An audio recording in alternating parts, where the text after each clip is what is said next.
नमस्कार. लहान मुलातील अतिचंचलता, हट्टीपणा किंवा अस्थैर्य ही तक्रार घेऊन खूप सारी पालक आजकाल ओपीडीला येतात. काल परवा त्यातला एक रेफरन्स मला आठवला की अंतर्वेगी ज्वर किंवा खूप दिवसांचा ताप जो सप्रेस झालेला असतो किंवा दाबलेला असतो, या कारणानं अशा पद्धतीचा हट्टीपणा किंवा अतिचंचलता हे लक्षण जाणवतं.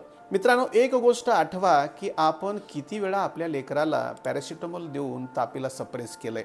कारण ताप नावाची गोष्ट बॉडीद्वारे एक दिलेली रिॲक्शन असते. तुमच्या चुकीमुळं जे काही घडलंय त्याची एक प्रतिक्रिया असते. पण अशा वेळी कंडिशनल ॲक्सेसमध्ये मेंदूमध्ये ताप जाऊ नये किंवा आपल्याला उद्या जॉबला जायचंय वगैरे कारणांमुळं आपण त्यांना तापीचं औषध देऊन ताप सप्रेस करतो. याचा परिणाम हा त्यांच्या एंडोक्राईन सिस्टीमवरती होतो, व्हायटल ऑर्गन्सवरती होतो आणि अशा पद्धतीची हृदयाची धडधड वाढवणारी गोष्ट घडते, ज्यामुळं चंचलता किंवा हट्टीपणा हे लक्षण येतं. त्यामुळं आयुर्वेदाच्या माध्यमातून तापीचं समूळ उच्चाटन केल्यानंतर अतिचंचलता आणि हट्टीपणा नक्की कमी होतो. थँक्यू.